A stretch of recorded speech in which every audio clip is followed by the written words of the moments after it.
Hey, y'all, welcome back to the 1776 podcast. On this episode, we have on Matt Tumlinson. Matt is just such an interesting guy. He's an artist full-time from Texas, 8th generation Texas, I believe, does a lot of different types of, Western art, but he's really just a storyteller with his work, and we had a great time talking with him and diving into some of his projects and flipping through and looking through them and hearing the story behind them was just a lot of fun.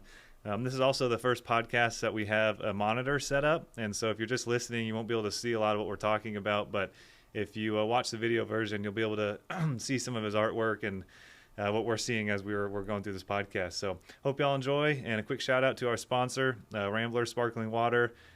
So thankful to have them on board. So here's another one.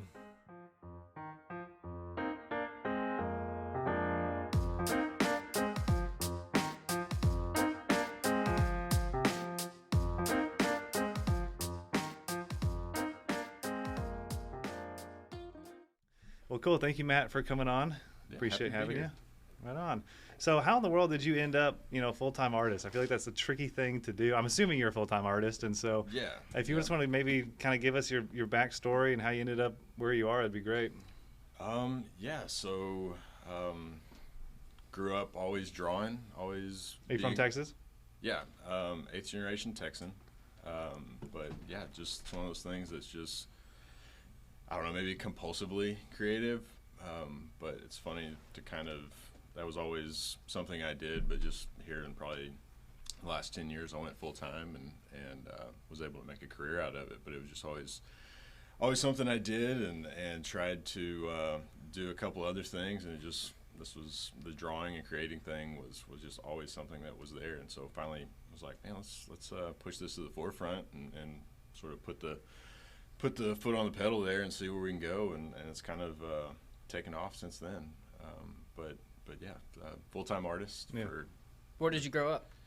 I grew up outside of Brownwood, Texas, Yeah. in Early, which if you guys are from small towns, like you classify it by football size, so it's like, oh, it's a 2A town whenever I was there. And Brownwood's south, right? Like near the border? Northwest. Right. Oh, okay. If you put your finger right in the middle of the state, you'll Okay. probably get pretty close. Gotcha. We drive through it every time we drive to Colorado. Oh, that's right. What am I thinking of down at the Brownsville. Brownsville. Oh, that's right. Yeah, There we yeah, go. that's yeah. Yeah. Lot more Baptist in Brownwood. It's early, like 20 miles outside of Brownwood. They share. There's a bayou that separates them, so it's really Same thing. It's pretty much the same thing. Yeah. Gotcha. So it's kind of, I might get in trouble for saying it, but it's kind of a mini suburb to a pretty small town, anyways. So When you pull into Brownwood, is early on the west side, the right hand side? it would be on the east. East side. It I'm would sorry. be east of Brownwood. Yep. Okay. So yeah, it's kind of Brownwood would be the bigger town where you'd go do all the stuff you needed to. They had the Walmart, so that's where we would. that was the city. So when you started, you grew up Brownwood, and then what was your path to becoming an artist? I mean, I guess you were drawing and everything. Did you go to school for it? Did you try some other careers before realizing that's really what you wanted to do? Yeah, I went to school, Texas Tech. Was going to go into teaching, history major. It was something I liked doing, but it wasn't. It just I tried to teach for a little bit, and that wasn't working. Didn't have a passion for it.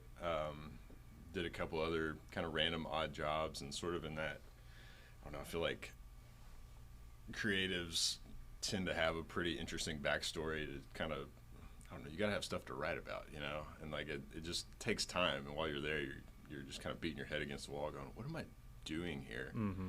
And then eventually, stuff takes off, and you go, oh, all these experiences, all these years where I was just like in random situations, you're like, oh, well, that's where all this kind of makes sense further down the road, and you go, oh, this is what I'm supposed to write about or draw or paint. Like that's where your perspective comes in. Did you have a first piece or a first work of art that just really took off or got a lot of attention, and you were like, man, I can do this thing, or I can do this full time? Well, there's kind of a plan in that I was able to sell a little bit here and there with just kind of taking commissions and stuff. And the plan is that I'll keep my day job, and then I'll just do this art thing until hopefully, ideally, it takes off and I can do that full time. And so, yeah, I think the thing that finally allowed me to do it, I did a mural for like a nursing home in Fort Stockton. So that was, and I got, at the time it was a lot of money. So I was like, this is it. And so that just kind of kickstarted it. And, you kind of take gigs early on. You're like, well, this isn't necessarily something I would seek out, but that would, you do enough of those. You do one where this is kind of for them, this is for the paycheck, and then you do one that's like, okay, this is for me. This is what I want to say, and nobody else can have their hands on it and tell me what to do. But yeah, I think the first one that I really kind of envisioned was probably Saturday Morning Light is the name of the piece, but it's kind of two guys sitting on a tailgate in front of an Allsup's, and it's kind of an early morning. This is a mural? No, this was a painting. It was a painting, okay. Yeah, so but yeah, that was the first one I think that really kind of took off. Okay. In that regard. So what are your murals are just always cool? I mean, so is that something that you like to actively do, or you just kind of fell into it? It seems like that might be, from what I know, kind of low-hanging fruit more or less as far as like art that you could go out and get paid for, but I don't know. Well, I like murals, like it's like, not to get too populist about it, but it's like that's for the people, like that's not in somebody's gallery. I think that's a lot of the ways that people interact with art. I know certainly, like for me growing up is, Brownwood didn't have a whole lot of access to art, and if it was, I just recall standing in line at a barbecue place, like looking at like Frederick Remington prints and being like, oh wow, that's interesting. And that was the closest we had to like a gallery, was that, or you're parked at a train crossing just watching their graffiti cars going by, and like, oh wow, like what is this? It gets your mind going. And that's kind of what I like about murals, is that anybody driving by can see that. You never know who you're going to hit with that image. I feel like sometimes if you place them in sort of rural areas, you kind of avoid the white noise in cities when it comes to art and stuff to look at. And it makes it really stand out. Yeah, I mean, I can't help but like picture a version of myself being younger going like, I don't know what that's doing to some kid, driving by going like, well, what is this? Like, where is this coming from? Who, like, I can do that. Yeah. So yeah, I mean, I kind of like murals for that reason. What year did you draw this first one that took off on you? I think that was probably 2018, 2019 maybe. Okay. It looks like it's pretty small. How big was the piece? Well, this particular one, I did a study for the larger piece. So, kind of the studies, you're sort of playing with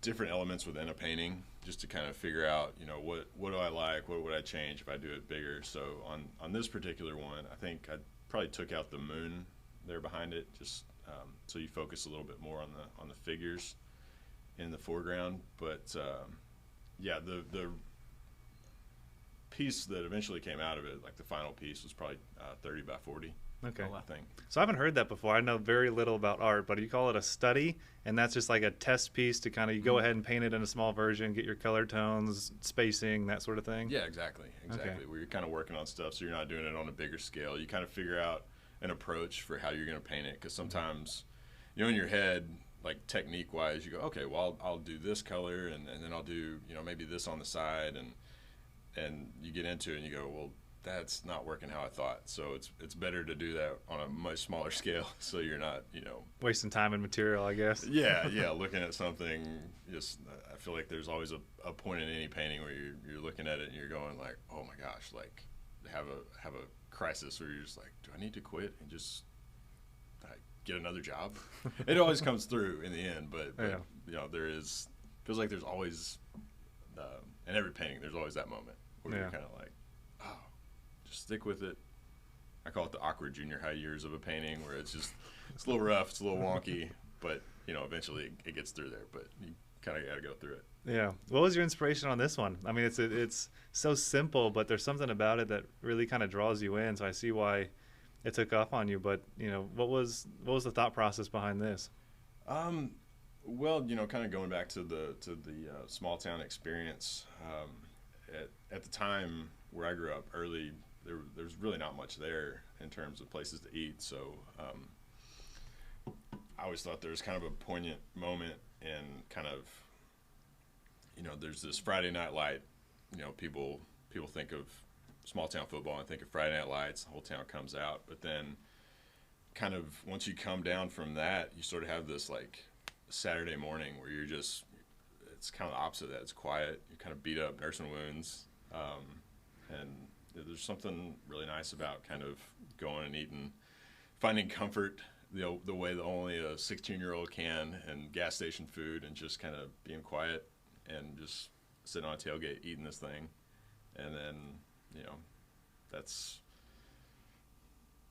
I don't know, I guess the opposite of the climax of the Friday Night Lights, I guess. Yeah, this screams West Texas to me. Well, thanks. Yeah, it's and that's kind of where I want my work to focus on. I think a lot of times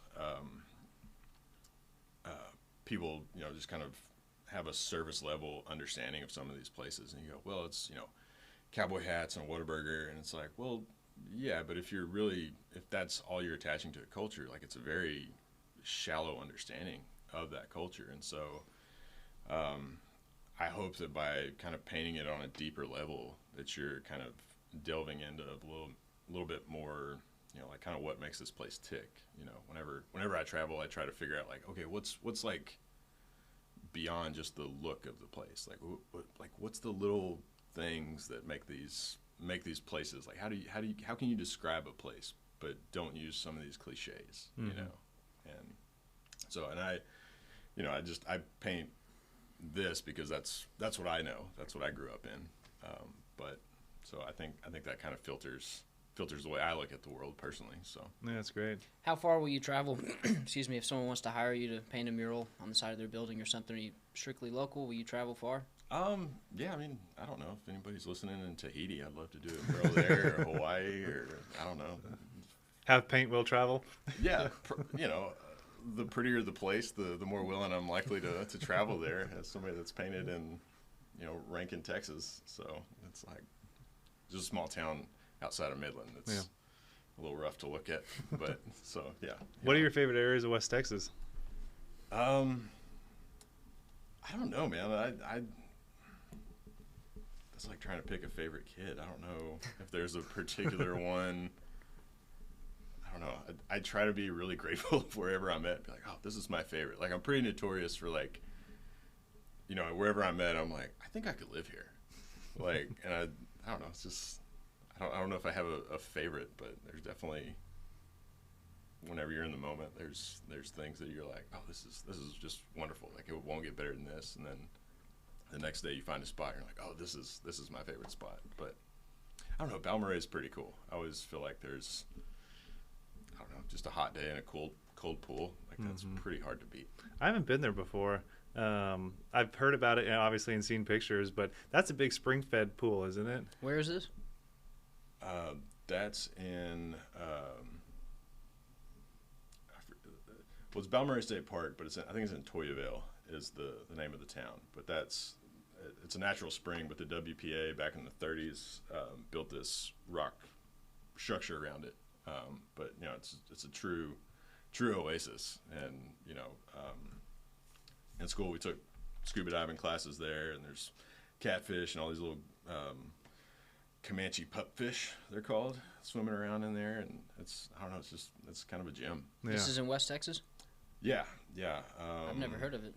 Between Fort Davis and Fort Stockton, kind of. It's way out there. Did you grow up hunting much around Brownwood early? It's funny. Like, my parents weren't big into hunting, and so hunting was huge in Brownwood, but I didn't. I'd go out with guys, but it wasn't something that I really heavily participated in. But now I love doing it. Like, dove season's like one of my favorite times of the year. But it didn't kind of came about it in a weird way. Yeah. Is your family still out in Brownwood, or where are your folks at these days? Yeah, they're still in Early. They're recently retired, or last couple of years have retired, so they're still there, and get to go back home and do that. do that thing every now and then, and I don't know, like think like the rest of us, you go, man, maybe I need to move to a small town, and you stay there long enough, and you go, I don't know, maybe I like the city, and just repeat that process over and over again. Where do you live now? I live in San Antonio. Nice. What part? Kind of just north of the airport a little bit. Okay. How long have you been there for? We've been there for 10 years, so Nice. yeah, we really enjoy it. I keep a studio downtown, so kind of, do the suburb, try to pretend that I'm a cool artist guy in downtown, but go back out to the suburbs and do cul-de-sac life there for a little bit. But we really like it, man. San Antonio's a fascinating place, and historically, it's I just kind of like the layers of history in San Antonio. There's always old has a lot of different meanings in a place like that. It's been founded for 300 years, but the history goes back a lot further than that. So Yeah, San Antonio is a really neat town. I think it gets slept on by a lot of people. I think so many people think about Houston, Dallas, Austin, but San Antonio to me is still kind of like a little bit of a hidden gem. yeah, it's and I think there's a little bit of chip on its shoulder, kind of being the everybody looks at Austin. We don't get all the good musicians. They kind of, like you said, sleep on it. Yeah. But I think that's kind of a nice thing sometimes. But like this time of year is great. We got Fiesta that's about to kick off, which is kind of a underrated thing. But it's one of those things that you kind of have to explain to outsiders. But it's a lot of fun. Yeah. I think that's really where San Antonio shines is during Fiesta. My sister lived there for, I don't know, 5 or 6 years and absolutely loved it. Became a giant Spurs fan, and every time she's coming back into Austin, she's always going down there for a Spurs game and whatnot. Yeah, I think that's that's the only show in town is the Spurs. So everybody's kind of whether you're into basketball or not. What's always funny is like there's a bunch of like people that don't really know what's going on, but like Wemby, like we love that guy. It's like, what position does he play? I don't know, but we love him because he's our guy. Everyone loves Pop. Yeah. Yeah. Well, I like him. Tell me about your studio. You say you have a spot downtown. Is that open to the public? People can come by and look at your work, or is that just for you where you're painting, or how's that? That's kind of just for me where I'm painting. I got kids now. I used to have a home studio, but I paint from my studio now just so I can get out of the house and kind of focus in on what I need to do. It's kind of hard to focus when you got chaos going on in the background, or that's kind of my studio is my spot where I have that's my spot. So, go in and get it done. Yeah. Are people these days, what is your workflow like? I mean, are you doing mainly commissions, or are you just painting whatever you want and people are buying them? It's kind of a mix mash of kind of the gigs that they pay, but I'm beholden more to, I guess, the client, to where they're kind of dictating. I'll present them several designs, and they kind of pick, and then kind of have their say in what I'm putting up. And so try to take on a couple of those just because they're more of the get paid up front kind of things, but the financial freedom that frees up to sort of paint more of what you want to, and kind of lets you build up more of your vision. I mean, I think ideally the idea is that I paint what I want to, and then that just kind of gets the ball rolling, and you get to do more of that once you kind of build a bigger body of work that kind of has some cohesive thought to it, I guess. So. What do you like to paint? I mean, what's your favorite subjects or scenes? I think like kind of I call it Texas, but I think it's just kind of a cathartic sort of exploration of experience you've had, or trying to kind of explain those experiences to the outside world, or it's funny, I just paint from my experiences, but then it resonates with people from not Texas, or just east or west or wherever, and it's like, well, okay, that's kind of a cool spot to be. I think is that somebody can look at that I painted about a very specific spot, and they go, oh man, is this in Western Kentucky? Like, oh, I've never been there, but I'm very glad that you like it. Yeah, I found with photography, I do landscape photography just as a hobby, and I'll sell them here and there if people ask, but I found, at least from my personal experience, that it's hard to sell prints or artwork unless like people only buy it if there's some sort of personal connection. I mean, I guess sometimes they just like the look of it, but I feel like there almost has to be a, oh, I recognize that, or I had an experience there. Or do you experience much of that? Yeah, totally. I try to do like little write-ups with some of my stuff, which I feel like can kind of help bolster a piece or the voice behind a piece. But yeah, I mean, the biggest compliment I get is like when somebody has that personal connection to it. But yeah, I don't know. That's always that's tough from a photography standpoint because people do recognize it, but I don't like more and more I'm trying to get the sense of the feeling that image can portray. Try to hone in on that. Like if I take away all the background and just have this figure, maybe that sentiment can ring true in a lot broader application than just where I'm at. Because I don't know, like when I listen to music, whenever I don't know, like Guy Clark or James McMurtry, or like some of these good writers, they can write about something that's ultra specific. But within that, I go, man, I love that, but this is my version of it. So, I hope that somebody has that version where it's like this Field of Bluebonnets is like, this is an Onderdonk painting that I kind of riffed on later. But yeah, I don't know. Like if you grew up and bluebonnets weren't your thing, but, canola flowers were. So, I don't know. I think being authentic and being truthful to yourself can come off, and people pick up on that. Yeah, absolutely. What about this piece? I mean, for the people just listening, we've got a new monitor set up now, and so we've been thumbing through some of his artwork, and so you can watch the video version to see what we're seeing. But like this one, just to me is I look at that and I see a long day of hard working. Old man shutting the gate, going home, your beat kind of thing. I mean, what was your inspiration for this, or what are you feeling when you see that? Man, this is just kind of, I think it's just an ode to guys that I've known that look like this. I've known these type of guys my whole life. My granddads were both this type of person. But as I've gotten older, I've noticed more of myself in some of these older guys, and being a father now, I kind of look as like, oh, these are the moments that these guys, like one day I'll occupy the space of this older guy kind of opening the gate. And I don't know, I sort of figure, I kind of picture this figure as being sort of a version of like St. Peter, I think, as kind of ushering in somebody. But, I think it's also deeply rooted in an aesthetic of somebody that you would see on a South Texas ranch. Yeah. But I kind of took away the background, so you could kind of picture and place that wherever you want to. But yeah, it's based off of a real guy at the Crescent City Ranch down near Kingsville. A friend of mine let me come out and take pictures, and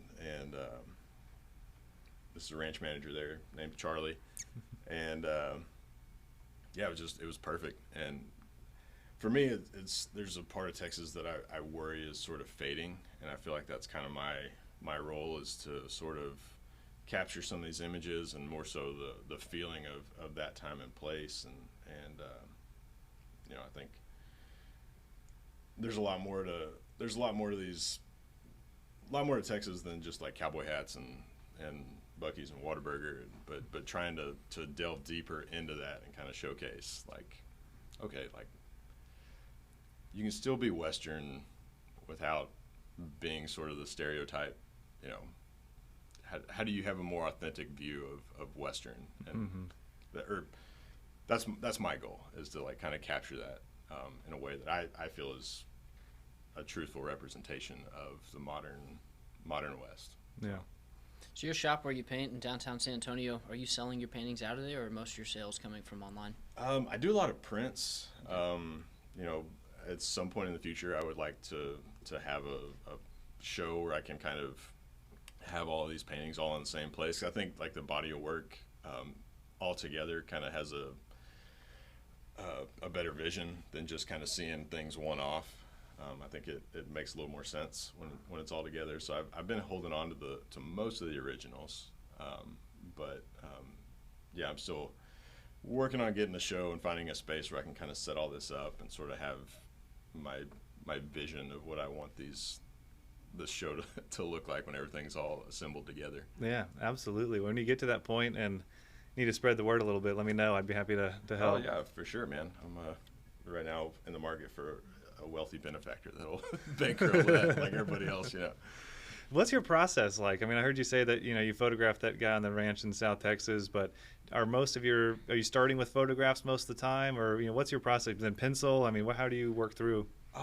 Most of the time it's an idea of just, well, actually a lot of times it starts from a conversation, you know, like this, you know, you're hanging out, and I think why these pieces have caught on is because they're rooted in conversations that we have from just day-to-day interactions, you know, from whatever topic happens to be going on, you know, like water conservation or old guys and granddads, or, you know, things that happen whenever you're hunting that are, you know, like, hey, you ever notice?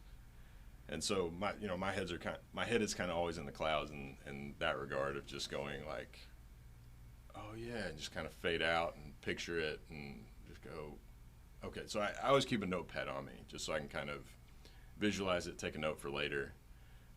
So yeah, there's, you know, I got whole notepads full of just notes on things or ideas or conversations I've had with people, and you know, hopefully get to a point where you kind of hone those down and flesh them out. But yeah, then most of the time I will kind of hire people or you know, get friends or family to pose for me. So this piece that's up right now is somebody's from back home, and it's kind of the feeling. These are my friends. We go dove hunting every year in September, and so got them to pose for me is sort of that feeling when you put your guns up and then, you know, some dove fly over. Oh, damn. They weren't here the entire day, and then right as we put up the guns, there they are. So, but yeah, I think it adds a little bit of the authenticity whenever you're going, wow, these are real guys, these are real buddies I hunt with. Like, there's not really much that I have to do in terms of wardrobe here. So. Yeah. How long does a painting like that take? I would say probably 3 weeks. Okay. Is that, you know, 8 hours a day, 3 weeks, or, I mean? You know, that's kind of off and on. There's like a weird process of like, I don't know, sometimes you just got to sit down and just like do something else to be part of the process. But I would say like actual time spent mixing colors and putting brush to canvas is, you know, probably, I would think 8 hours, maybe 4 days a week. And another time it's you kind of stepping back and looking at it and going, okay, what do I like about it? What do I not like about it? What do we need to change? What's our next move here? So there's a lot of that in painting where you kind of step back and try to solve problems, I guess. So you go, well, how do I make this look shinier than that? Do I need to make this brighter? Or do I need to make this duller? So there's a lot of that. Yeah. I know very little about the art process. I can hardly write my own name, and so whenever I see some beautiful artwork, I'm always just like, how does somebody do that and get the shapes and the sizing of things right? But I think a lot of that probably just comes naturally to you in years and years of experience of painting, and it sounds like you've been drawing since you were a little kid.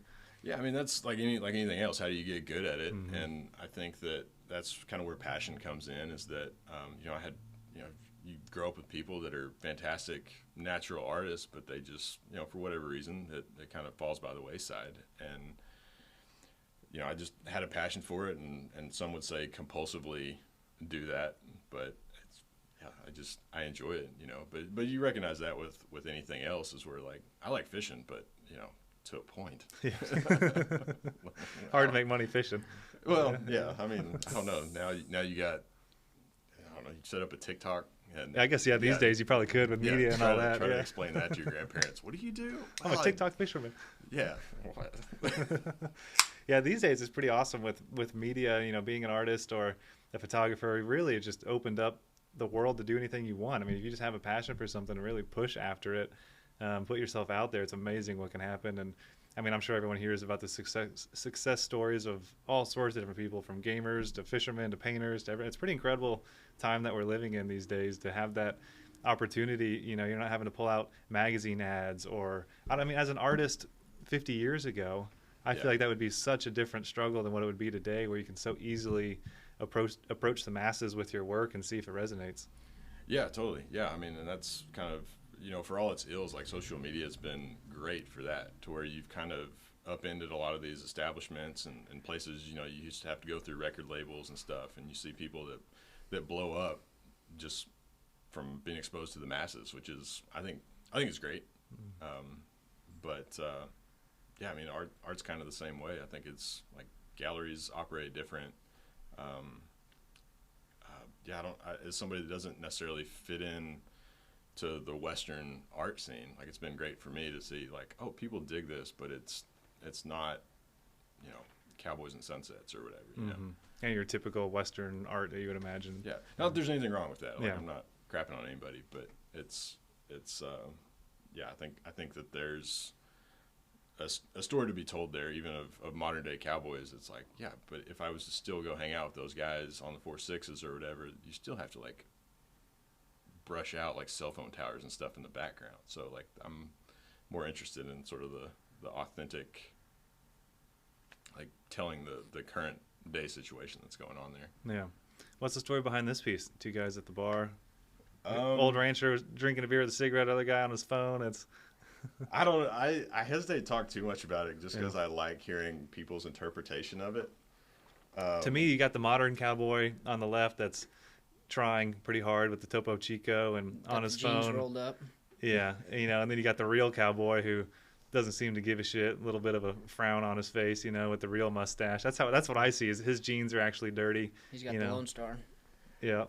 Yeah, I mean, that's You got the real cowboy versus the modern today's cowboy. So Well, that was- Austin Cowboy. Yeah, that Austin was- cowboy. That's a West Texas cowboy and an Austin cowboy to me. yeah. Well, if you've ever been to the Lost Horse or whatever it is now, there's a bar in Marfa that was kind of this weird. That's where this started. Was Okay. Marfa has this reputation for just like Austin and LA meets like West Texas, and this bar there is the Lost Horse, and so you will literally see stuff like this where it's like, Rainy Street Cowboy. Yeah. yeah, Pictured DeMarfa and then a local looking at him. yeah. They're like, well, I'm going out to West Texas, so I'm gonna dress like they do. Yeah. And then you got the cowboy, but yeah, I don't.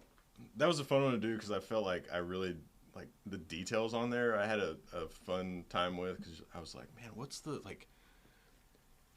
I nerd out over the details of like if you sit and look at it, like what's the correct pattern of like somebody that's been tromping around in cow shit. Like, did you get it right, or did you just take your hands and like rub it like this on your pants and hope that people notice that, oh, he's got real dirt on him, he must be a real cowboy. So I think if you look at some of the smaller details on there, you might notice. Well, a real cowboy would be drinking a Rambler. Shout out to our sponsor. Yeah. Yeah, turn this so you get a good placement. There we go. But yeah, I mean, just some of the aspects of some of the jewelry they're wearing. The tattoos on the dude on the left, you nailed. Oh, thanks. Very That much was- what I would expect from a rainy street cowboy. Yeah. Yeah, that's spent a lot of time on there. Those are fun to paint to try to get the under the skin look. Yeah. How do you do that? I mean, to me, I would draw the arm and then come back and do, but I know that can't work. I mean, how do you actually do those details? It's a lot of observing. It's there. I think that passion part of it is in there where most people are focused on other things. I'm looking at somebody's tattoos, going like, how would I paint that? Man, maybe I'd do this. Like, because they're in the skin, but then you got a layer of stuff over it. So I don't know. Like, it's a gift and a curse that way. Just looking at clouds all the time. How would I paint that? Will you go to the picture with the G-Wagon and the flatbed truck? Right there in the middle. I think that's awesome. What's the story behind that? The Mercedes broke down and the local had to help him? Well, so this one was kind of my own journey in terms of like kind of.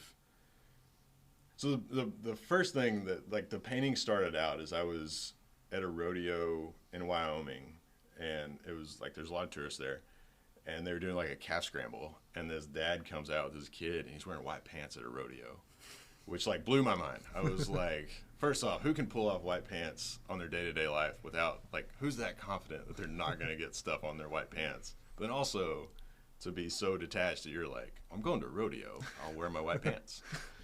Probably had Jordans on too.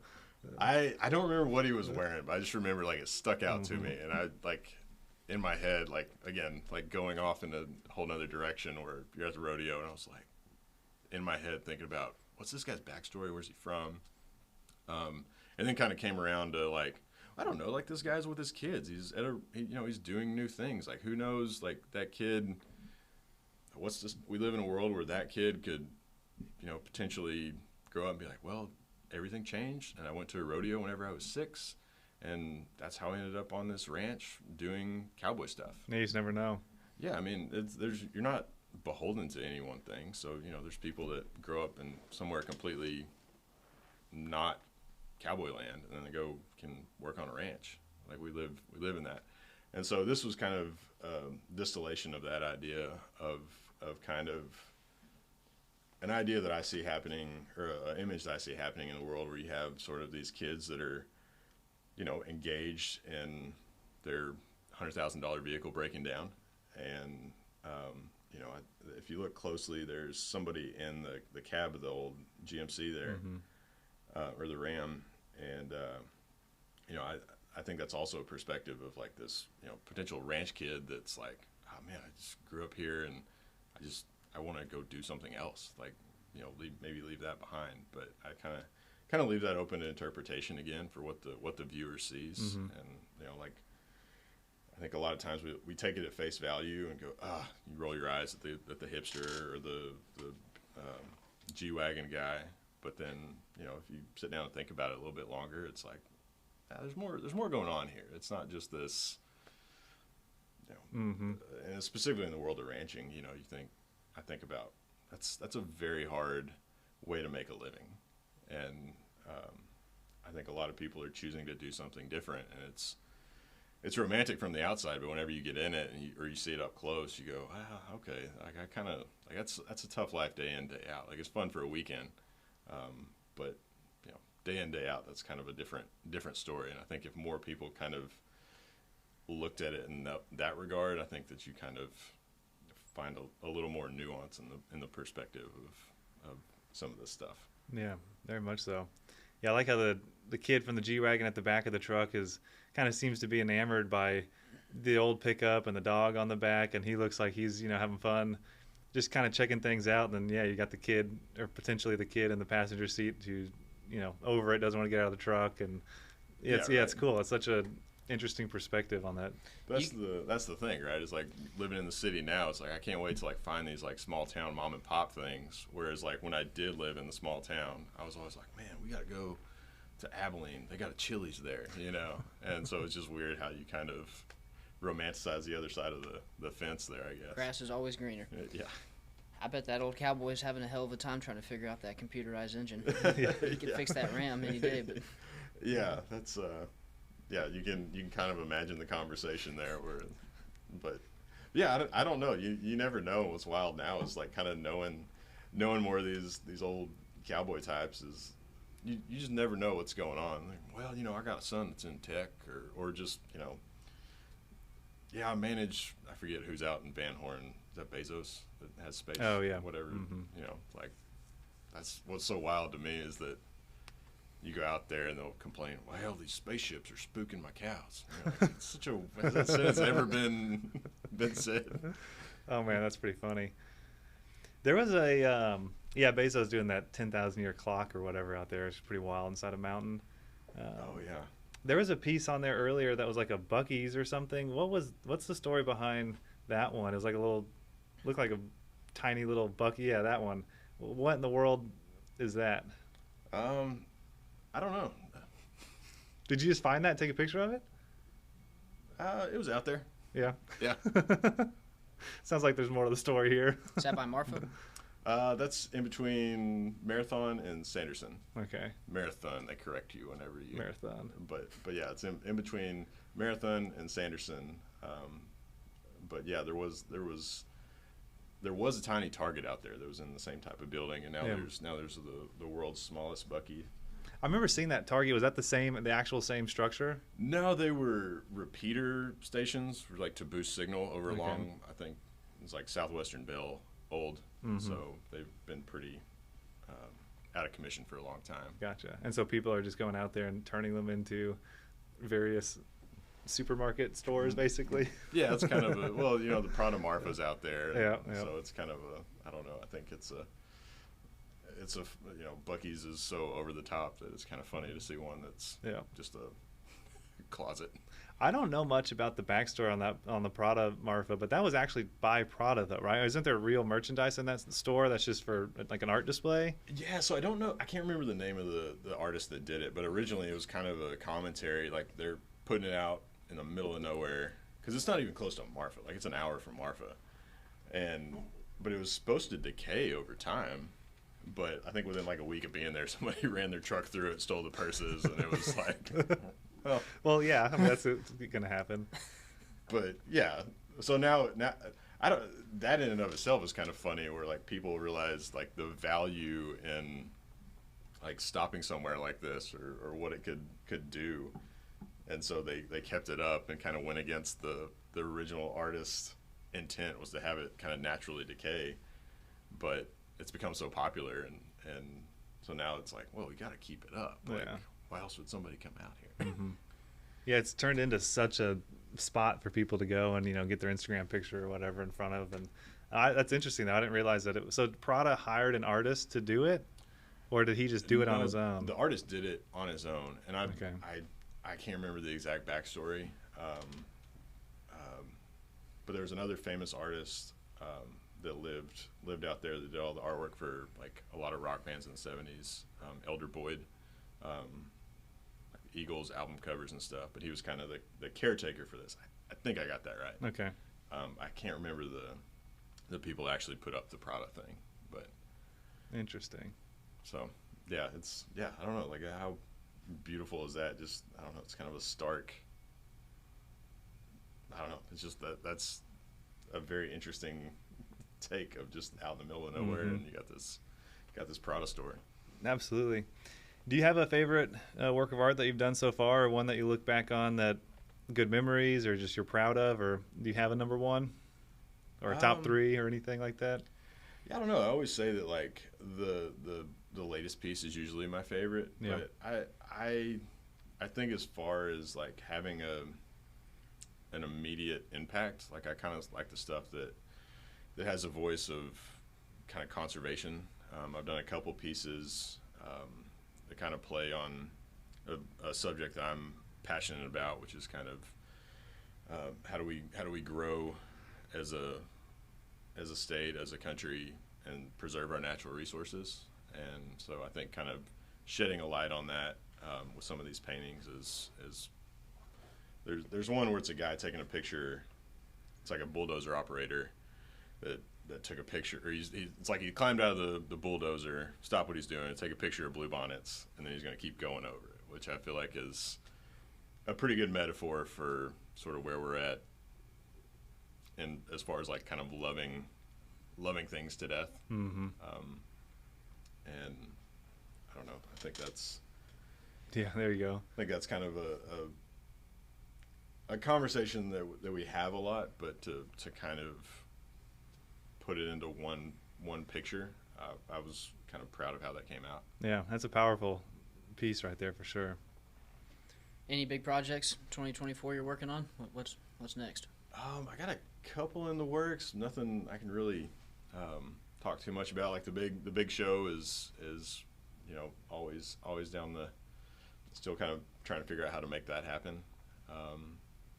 Are those Tesla trucks? It's a Cadillac Ranch, but all Tesla trucks? Yeah, so those are cyber trucks. I don't know if it's still in there, but there's a sculpture I did of that. But yeah, that's kind of at one point I painted it on Congress. It has since gotten painted over, but there was a mural of that was kind of when Elon started building his facility out here. I thought, oh man, that'd be perfect. Mm-hmm. Like that's a kind of a new Texas, old Texas kind of callback to something. So I thought it was pretty good. Yeah, they're just. Yeah. Oh, so that's the finished one of it. Okay. Yeah, so I just took little Teslas. It was about this big, 3 foot long, and tried to make it look like the real thing. And That's actually very ended up cool. selling it in Amarillo, so I was kinda glad that it went up there. So you had that painted though down on South Congress somewhere? Yeah, it was. I don't know what it is now, but at the time it was like it sat empty for like 16 years. It was an old like I don't know, if like a strip club, but for guys. It was called La Bear. Okay. I don't know. Like you guys are Austin, right? Yeah. So Mm-hmm. so yeah, I was on the side of that. If I knew where that was, I wouldn't admit it. So, Yeah. corner of Barton Springs in Congress. Yeah. Yeah. You still have your membership, right? Yeah, Oh man. Yeah. we're joking. Riverside. Yeah. Just joking for those not getting the subcontext. Yeah. But yeah, man. Austin's pretty wild, man. I hadn't been up here and hung out in a while, but every time I do come up, I'm like, man, this place it's crazy. It's super popular. Yeah. Seems like you probably stay pretty busy with doing murals in this town. I feel like every other building these days has one on it. Yeah, I think that's there's a ton of artists doing great work here that it's kind of hard to get in or make noise anywhere else. I feel like the few murals that I have done here is just kind of white noise where it doesn't really have the same impact whenever you do it in West Texas or some of these smaller towns in the middle part of the state. So, Yeah. So if someone wants to hire you here, let's say it's in Austin, let's just use our building for an example, and someone was interested in hiring you, are there any steps they need to like prep the paint for you to come in and paint on top of, and what are they looking at for total cost? Yeah, it's always kind of tricky, right? Because there's a lot of factors. It's the surface. It's how big the surface is, how accessible the surface is. If it's like something like this, keep the lonely places lonely. It's like there's not a whole lot to that. That's just a couple gallons of paint and white background versus something else where I'm painting somebody's face 3 stories tall. Like so, I guess it comes down to time, really. Yeah. But yeah, and I kind of. I guess that you get what you pay for. You can go as expensive as you want. Yeah, big as you want. and I've got a whole list a whole sketchbook full of ideas that are kind of filed away as like this will never happen, but it'd be cool if it did, or nobody's ever going to sign off on this. Like recently, I did one. You guys being Austin guys, I did one of remember Leslie? Oh yeah. Oh yeah. Okay, That was so a big part of my childhood, was seeing Leslie. That was I came here for a state track meet whenever I was little, and I was like. You saw a dude in a thong walking around. Yeah, it was, parents were like, hey, like we'll go down 6th, I guess you could still drive down 6th Street or whatever it was. And here he comes, fantastic legs. And, and I just remember like, coming from a small town, you're like, oh my gosh. And I just remember my mom turning around and going like, you're never going to TU. She was an Aggie. But it's like, but it stood out to me. So anyways, yeah, I did a mural of Leslie, and, I didn't post him on there because I was worried that people wouldn't understand why The context. Why I was painting a half-naked guy in heels. Yeah, I guess as a West Texas artist, I don't know if that fit in too well. Yeah, it would be a weird one to explain. confusing. Yeah. I got fans in Utah and stuff, and they're like, what? This took a real weird left turn. Like, nah, it's a deep cut to a very specific place. Yeah. But yeah, he was so. Yeah, I didn't post it, but yeah, that would be a hard one to kind of convince. A store owner or, somebody. I tried for a long time to get it put on Congress. And it was kind of, the idea was you had Leslie holding a spray paint can and it just says like, what happened to Weird? Just because he was kind of He was the OG of Keep Austin Weird. Yeah. And I don't know, kind of putting him in a modern context. He's been gone for 10 years now, but like putting him in a modern context, is there space for that type of weird anymore? And in a metaphorical development, it was like I couldn't get anybody to sign off and putting that guy anywhere near like where he would have hung out. Mm-hmm. So I'm kind of surprised in this town, especially with how the culture has been the last decade, that no one took you up on that. It seems like that would be such a. I guess there's so many new people here too, so the context to Leslie and people that might not get it these That's days. an old Austin thing. Yeah. Yeah. So yeah, but then you get into that conversation of like, okay, like the place is changing. Like we want to be weird, but in a very marketable weird. And like, okay, but if you workshop weird, or like you hire an artist but then want it to be sort of fit into this frame, is it really their voice, or is it really, I don't know. There's a lot you could delve into there, but I just found it funny that I couldn't put this thing up anywhere, and it ended up in South Austin at, I think, the Luster Pearl. I don't know, Yeah. Manchac Road. Is it still up? Yeah, it's still up. Yeah. So, and unless somebody's defaced it or something, he's still there. So I think he's like 12 foot tall, so it's a giant, half-naked man. Oh man, too funny. I'm gonna have to go check that out sometime. I forgot about Leslie.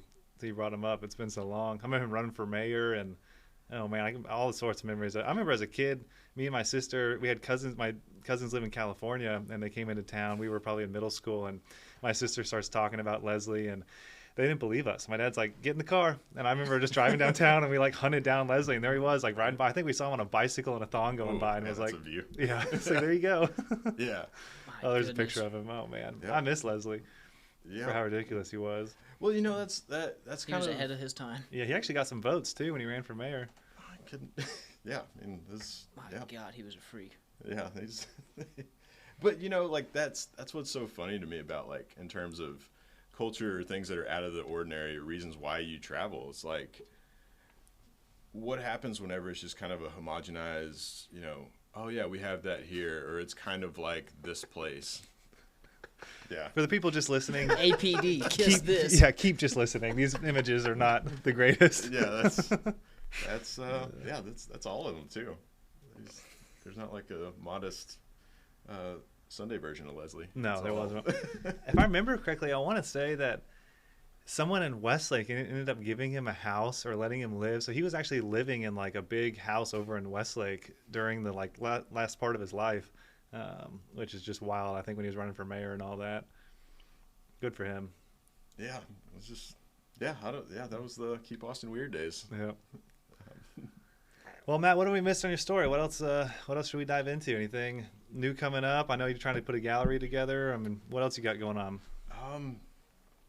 Yeah, no, I wish I could have some more concrete stuff, but yeah, I don't know.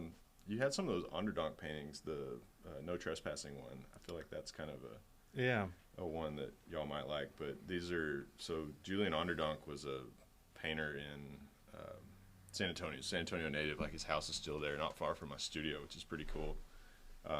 But I took some of his prints and sort of updated them for a modern kind of version of Texas. And I don't know, I guess, are we looking at it right now? Yeah. Okay, so yeah, just with the sign, that's kind of, I feel like, another commentary on how a lot of us experience some of these places that are cool, that are pretty much off limits now.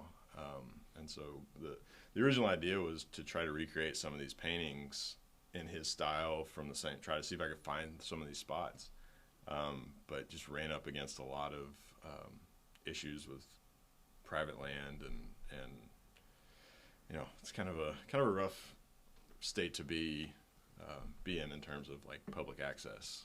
Yeah, it's brutal. I mean, with over 95% of the state private, it's very much a double-edged sword, because so many of these places stay incredibly well protected, but no one gets to see them.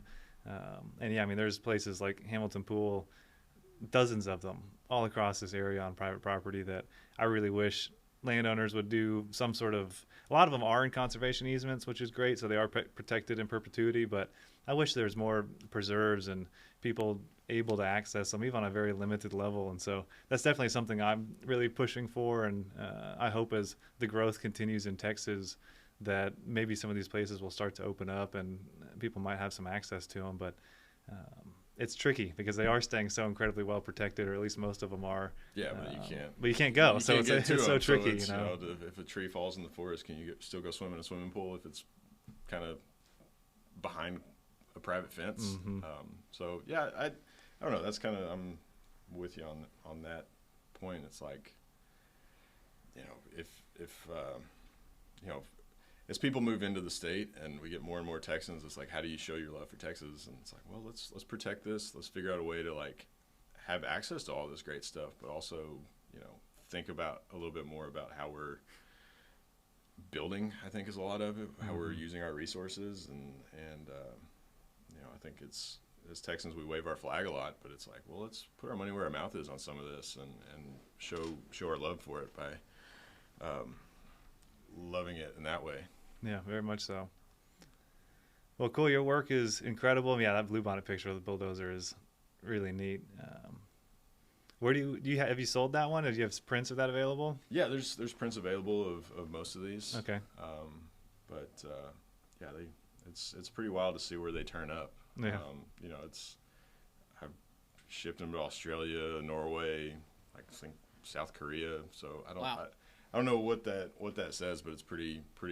I think it's reassuring as an artist to know that, you know, somebody in these places has in some way seen something in your art that resonates. Yeah, I would have never guessed South Korea of all places. Who knows? Yeah, I think that's what's so interesting to me is that some of these feelings translate or transfer over to a lot of very different cultures than the one they were created in. Yeah, I think that's cool. I would have never guessed. Well, how can people get a hold of you? Do you have website, contact info? I'm usually on Instagram. Yeah. Some might say too much, but yeah, I'm on at Matt Tumlinson and tumlinsonart.com. But usually Instagram's where I post all my new stuff. Okay. Will you spell your last name for listeners? Tumlinson. So Tumlinson. Right on. Well, man, it was great sitting down and talking with you and getting to know some of the backstory behind your art. Same. I might be ordering a few of your prints. I like a lot of those that you had. The private property one would be cool for the studio in here. Yeah, you guys being such nature guys, finding all these cool pools, man. So I hope, yeah. Right on. Well, cool. Thank you for coming on. We really appreciate it. Yeah, thank you for coming. Yeah.